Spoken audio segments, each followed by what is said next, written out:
Hello दोस्तों, आपके अपने YouTube channel study experts classes में आप सभी का स्वागत है। एक कदम सफलता की ओर। जो हमारे चैनल पर पहली बार विजिट कर रहे हैं, प्लीज़ हमारे चैनल को सब्सक्राइब कर लें, बेल आइकन की घंटी भी जरूर प्रेस करें ताकि आने वाले वीडियो की नोटिफिकेशन सबसे पहले आप तक पहुँचे। दोस्तों, आज का जो वीडियो है लेकर आए हम, इसमें हम पढ़ेंगे जल चक्र क्या है, जल का वितरण किस प्रकार से होता है, तरंगे क्या होती हैं, सुनामी क्या होती हैं, ज्वार भाटा क्या होती हैं, महासागरीय धाराएं, इन सभी टॉपिक के बारे में इस वीडियो में हम जानेंगे। तो आप इस वीडियो पे बने रहिएगा, शुरू से लेकर अंत तक ज़रूर देखिएगा, तभी आपको ये सभी टॉपिक अच्छे से समझ में आएगी। तो चलिए बिना देर किए हुए ये वीडियो स्टार्ट करते हैं। सूर्य के ताप के कारण जल जो है वाष्पित होता है। देखिए, जल जो है सूर्य के ताप के कारण क्या है, वाष्पित होता है, वाष्प बनकर ऊपर उठने लगता है, धीरे धीरे ऊपर जाने लगता है। ये फिर क्या होता है, ये ठंडा होने पर जल वाष्प जो है संघनित होने लगता है। कहाँ? बादलों के रूप में जो है संघनित रूप होता है। यहाँ से यह वर्षा, हिम अथवा सही वृष्टि के रूप में धरती या समुद्र पर नीचे गिरता है। देखिए, कहने का मतलब है, देखिए समुद्र, नदी, झील, तालाब, कोई भी जहाँ पे पानी इकट्ठा होती है वहाँ पे क्या है, सूर्य का ताप, जैसे सूर्य की जो किरणें पड़ती हैं उसके कारण क्या होता है, जो जल है वाष्पीकृत होकर धीरे धीरे ऊपर उठने लगता है और ये बादलों का रूप ले लेती है संघनित होकर। और जब ये ठंडा हो जाता है तो यहाँ से क्या होता है, ये वर्षा के रूप में वापस नीचे धरती पर आ जाती है। जिस प्रक्रम में जल लगातार अपने स्वरूप में बदलता रहता है, यानी कि देखिए पहले जो है जल क्या वाष्पीकृत हुआ, वाष्प में बदला, फिर संघनित होकर ठंड में बदला, बर्फ में बदला, उसके बाद क्या हुआ, वापस पानी का रूप लेकर वर्षा के रूप में वापस धरती पर गिर गया। और इसी को हम लोग क्या करते हैं, क्या कहते हैं, जल चक्र कहते हैं। इसी प्रक्रम को क्या है, हम लोग जल चक्र कहते हैं। अलावण जल के मुख्य स्रोत नदी, ताल, सोते, हिमनद हैं।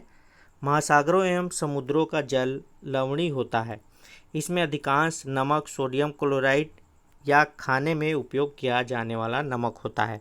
जो हम घर में उपयोग करते हैं नमक, वो क्या होता है, सोडियम क्लोराइड होता है। और जो कि यह जो होता है समुद्र के जो खारे पानी हैं उसी से ये बनाया जाता है। अब पढ़ेंगे हम लोग जल का वितरण किस प्रकार होता है। तो देखिए, जल का जो वितरण है, यानी कि जो फैला हुआ है हमारे पृथ्वी पर, ये 3/4 भाग जो है जल से ढका हुआ है हमारा पृथ्वी। कितना? 3/4 यानी 3/4 हिस्सा क्या है, हमारा जो पृथ्वी है वो जल से ढका हुआ है। जीवन के लिए जल अत्यधिक आवश्यक है। प्यासे होने पर केवल जल ही हमारी प्यास बुझा सकता है और कोई ऐसी चीज़ नहीं है जो हमारी प्यास को बुझा सके। जल इतना महत्वपूर्ण है हमारे जीवन में कि यही हमारी प्यास को बुझा सकती है। ठीक है, देखिए अब पढ़ेंगे महासागरीय परिसंचरण। महासागरीय परिसंचरण के अंतर्गत क्या क्या आते हैं, इन्हें भी हम देखेंगे। ताल एवं झील के शांत जल के विपरीत महासागरीय जल हमेशा गतिमान रहता है। देखिए, किसके? ताल और झील जो है शांत होते हैं, लेकिन जो महासागरीय जल होता है वो क्या होता है, हमेशा गतिमान रहते हैं, गति करते रहते हैं। महासागरों की गतियों को इस प्रकार वर्गीकृत कर सकते हैं, जैसे तरंगे, ज्वार भाटा या धाराएं। इन 3 तरीकों से हम महासागरीय धाराओं, महासागर में जो जल इकट्ठे होते हैं उसको हम लोग इस प्रकार वर्गीकृत कर सकते हैं, तरंग में, ज्वार भाटा में और धाराएं के रूप में कर सकते हैं। देखिए, पहले हम लोग पढ़ेंगे तरंगे क्या होती हैं। जब महासागरीय सतह पर जल लगातार उठता है और गिरता रहता है तो इन्हें तरंगे कहते हैं। यानी कि महासागरीय की जो सतह है, किनारा होता है, आप कभी गए होंगे समुद्र के किनारे पर, तो वहाँ देखे होंगे कि जो जल है कभी उठता है फिर गिरता है, तो इन्हें क्या करते हैं, तरंगे कहते हैं। तूफान में तेज वायु चलने पर विशाल तरंगे उत्पन्न होती हैं। इनके कारण अत्यधिक विनाश हो सकता है। किसके कारण? तूफान में जब तेज हवाएं चलती हैं तो जो महासागरीय जो जल है वो क्या होता है, बहुत अधिक ऊपर उठता है और बहुत जल्दी से नीचे गिर जाता है, तो ये विशाल तरंगे उत्पन्न होती है। इसी के कारण क्या होता है, आसपास के इलाके में बहुत ही नुकसान हो जाता है। भूकंप, ज्वालामुखी उद्गार या जल के नीचे भूस्खलन के कारण महासागरीय जल अत्यधिक विस्थापित होता है। देखिए, जो महासागरीय जल है वो विस्थापित मतलब इधर से उधर हो जाना, ठीक है। किसके किसके कारण? भूकंप के कारण, ज्वालामुखी उद्गार के द्वारा या जल के नीचे भूस्खलन के द्वारा ये अत्यधिक विस्थापित होता है महासागरीय जल। इसके परिणाम स्वरूप 15 मीटर तक ऊंचाई वाली विशाल ज्वारी तरंगे उठ सकती हैं, जिसे सुनामी कहते हैं। अब सुनामी के बारे में सुने होंगे कि बहुत जगह सुनामी आ गया। उड़ीसा के तट पे आया था पिछले 1-2 साल पहले ही कि सुनामी आया और वहाँ बहुत चीज़ों को जो है नुकसान पहुँचाया था। तो सबसे जो अधिक ऊंचाई तक उठती है जो ज्वारी तरंगे, जिन्हों को हम लोग सुनामी बोलते हैं, वो 15 मीटर तक ऊंचाई तक उठती हैं ये तरंगे।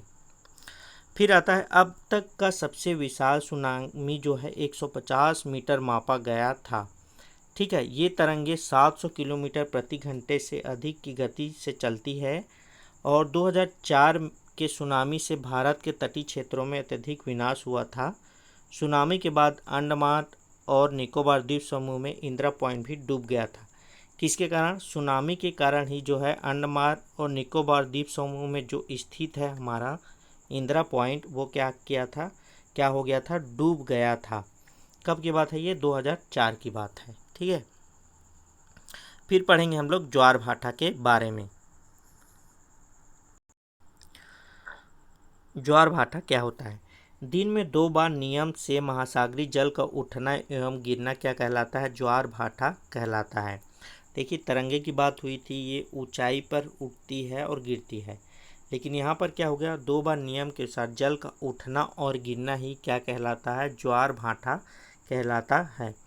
जब सर्वाधिक ऊंचाई तक उठकर जल तट के बड़े हिस्से को डुबो देता है तब इसे ज्वार कहते हैं। देखिए, बहुत ऊंचाई तक उठा और जो तट का हिस्सा है उसको क्या करेगा? डुबो देगा, तो हम लोग क्या बोलेंगे? इसको ज्वार कहेंगे।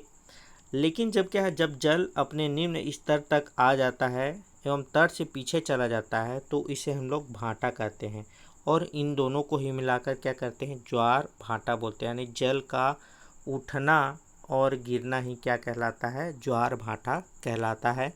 तो आपके एग्ज़ाम में पूछा जा सकता है कि ऊंचाई तक ऊपर उठकर जो जल जाती है उसको क्या कहते हैं? तो ज्वार कहते हैं, और नीचे स्तर, निम्न स्तर तक चली जाती है उसको क्या कहते हैं हम लोग? भाटा कहते हैं। देखिए, सूर्य एवं चंद्रमा के शक्तिशाली गुरुत्वाकर्षण बल के कारण पृथ्वी की सतह पर ज्वार भाटे आते रहते हैं। इसका मेन कारण है ज्वार भाटे आने का सूर्य एवं चंद्रमा पर जो गुरुत्वाकर्षण बल है, ये मेन कारण है ज्वार भाटा आने का। देखिए, जब पृथ्वी का जल चंद्रमा के निकट होता है तो उस समय जो है चंद्रमा के गुरुत्वाकर्षण बल से जल अभिकर्षित होता है, जिसके कारण उच्च ज्वार आता है। यानी कि अभिकर्षित होने का मतलब यह है जल का जो है खिंचाव होना, ठीक है। तो इसके कारण क्या है? उच्च ज्वार आता है।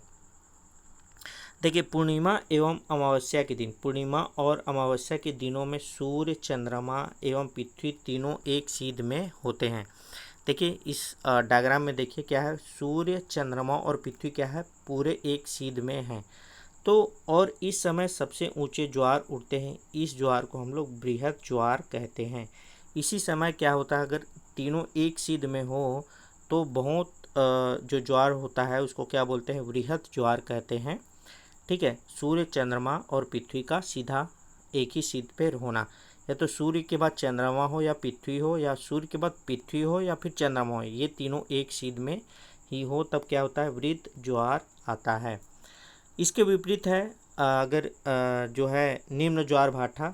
देखिए, जब चांद और अपने प्रथम एवं अंतिम चतुर्थांश में होता है तो चांद एवं सूर्य का गुरुत्वाकर्षण बल विपरीत दिशाओं में महासागरीय जल पर पड़ता है। परिणाम स्वरूप निम्न ज्वार भाटा आता है। ऐसे ज्वार को लघु ज्वार भाटा कहते हैं। आप इस प्रकार भी देख सकते हैं, सूर्य और पृथ्वी एक सीध में है लेकिन चंद्रमा जो है सीध में नहीं है, तो इस समय क्या होगा? ये निम्न ज्वार भाटा कहलाएगा या लघु ज्वार भाटा कहेंगे, ठीक है। देखिए, कुछ और इम्पोर्टेंट बात है वो जान लेते हैं। दोस्तों ये वीडियो आपको अच्छा लग रहा हो तो प्लीज़ वीडियो को लाइक कर दें, दोस्तों के साथ भी शेयर कर दें। अगर अच्छा नहीं लग रहा हो तो भी कमेंट करके हमें बता सकते हैं कि हमारा जो वीडियो है अच्छा नहीं है, हमको इम्प्रूवमेंट की ज़रूरत है, तो आप ज़रूर बताएं हमें कमेंट बॉक्स करके। ठीक है। उच्च ज्वार नौ संचालन में सहायक होती है। देखिए अब उच्च ज्वार की जो है फ़ायदे क्या होते हैं। नौ संचालन में जो है सहायक होती है। ये जो है जल स्तर को जो है ऊंचाई तक पहुंचाता है और जो है जहाज जो कि बंदरगाह तक पहुंचाने में भी सहायता करते हैं। जो जहाज दूर होते हैं तो ज्वार आने पर क्या है, जहाज जो है बंदरगाह तक पहुंच जाते हैं आसानी से। उस ज्वार में जो है मछली पकड़ने में भी बहुत मदद मिलती है। इसके कारण क्या है, जो है मछलियां जो है तट के किनारे भी आ जाती हैं। इसके फलस्वरूप जो है मछुआरे बिना कठिनाई के मछली पकड़ पाते हैं आसानी से। कुछ स्थानों पर ज्वार भाटे आने से या होने से जल में उतार चढ़ाव का उपयोग जो है विद्युत उत्पन्न करने में किया जाता है। एक बार ज्वार आया तो जो है ऊपर चढ़ा पानी, फिर वहाँ से पानी क्या है नीचे आया, यानी कि जल का स्तर नीचे होने लगा, तो वहाँ क्या करते हैं हम लोग टरबाइन लगते हैं। जैसे देखिए मान लीजिए यहाँ समुद्र है तो यहाँ एक डैम टाइप का बना दिया जाएगा। जब ज्वार आएगा तो ये क्या करेगा, पानी का स्तर क्या है इस पर जो है चला जाएगा, इस पर भर जाएगा और यहाँ जो है नीचे क्या होता है एक टरबाइन लगा दिया जाता है। इसी टरबाइन के साथ जो है जनरेटर फिक्स कर दिया जाता है। इस प्रकार हम लोग इसका विद्युत जो है जनरेट करते हैं, उत्पन्न करते हैं। फिर पढ़ते हैं हम लोग महासागरीय धाराएं क्या होती हैं। देखिए महासागरीय धाराएं निश्चित दिशा में महासागरीय सतह पर नियमित रूप से बहने वाली जल की धाराएं होती हैं। महासागरीय धाराएं गर्म या ठंडी हो सकती हैं। देखिए ये दोनों तरीके से हो सकती हैं, तो गर्म हो सकती है या तो ठंडी हो सकती है। समानतः गर्म महासागरीय धाराएं भूमध्य रेखा के निकट उत्पन्न होती हैं एवं ध्रुवों की ओर प्रभावित होती है। यानी कि जो गर्म जो धाराएं होती है महासागरीय धाराएं, ये भूमध्य रेखा के पास में ही उत्पन्न होती हैं और ध्रुवों की ओर प्रभावित होने लगती है। ठंडी धाराएं ध्रुवों या उच्च अक्षांशों से उष्णकटिबंधीय या निम्न अक्षांशों की ओर प्रभावित होती है। देखिए जो गर्म धाराएं हैं वो क्या है, भूमध्य रेखा से ध्रुवों की ओर प्रभावित होती है, लेकिन ठंडी धाराएं क्या है, जो है ध्रुवों या उच्च अक्षांशों से उष्णकटिबंधीय या निम्न अक्षांशों की ओर प्रभावित होती है। लेब्राडोर महासागरीय धाराएं जो हैं शीत जल धाराएं होती हैं, जबकि गल्फ स्ट्रीम जल धाराएं गर्म होती हैं। ठीक है, ये ध्यान में रखिएगा, बहुत ही इंपॉर्टेंट है। लेब्राडोर महासागरीय धाराएं कैसी होती हैं, तो ये शीत धाराएं होती हैं और गल्फ स्ट्रीम की बात करें तो ये गर्म जल धाराएं होती हैं। इस डायग्राम से भी हम लोग समझ सकते हैं। देखिए ये लेब्राडोर धारा जो है, ठीक है, यानी कि जितने भी नीले कलर की जो आपको शाइन तीर का निशान दिख रहा है ये शीत धारा है, और जितने भी लाल कलर की जो आपको लाइनें दिख रही हैं या तीर दिख रही हैं वो क्या है, कोष्ठ धारा यानी कि गर्म धारा। ठीक है, देखिए ये इक्वाडोर के विपरीत धारा। ठीक है, यहाँ पर लेब्राडोर जो धारा है वो शीत धारा थी और इक्वाडोर के विपरीत धारा जो है गर्म धारा है। ठीक है, इस प्रकार आप जो है डायग्राम को समझ सकते हैं। अच्छे समझने के लिए वीडियो को पॉज करके भी आप देख सकते हैं। चलिए हम आगे बढ़ते हैं। महासागरीय धाराएं किसी क्षेत्र के तापमान को प्रभावित करती है। गर्म धाराओं में स्थलीय सतह का तापमान गर्म हो जाता है। जिस स्थान पर गर्म एवं शीत जल धाराएं मिलती है वह स्थान विश्व भर में सर्वोत्तम मत्स्य क्षेत्र माना जाता है। यानी मछली सबसे ज़्यादा इसी क्षेत्र में पाया जाता है। कहाँ पर, जिस स्थान पर गर्म एवं शीत धाराएं जल धाराएं मिलती है वह स्थान विश्व भर में सर्वोत्तम मत्स्य क्षेत्र माना जाता है। जापान के आसपास एवं उत्तर अमेरिका के पूर्वी तट इसके कुछ उदाहरण हैं।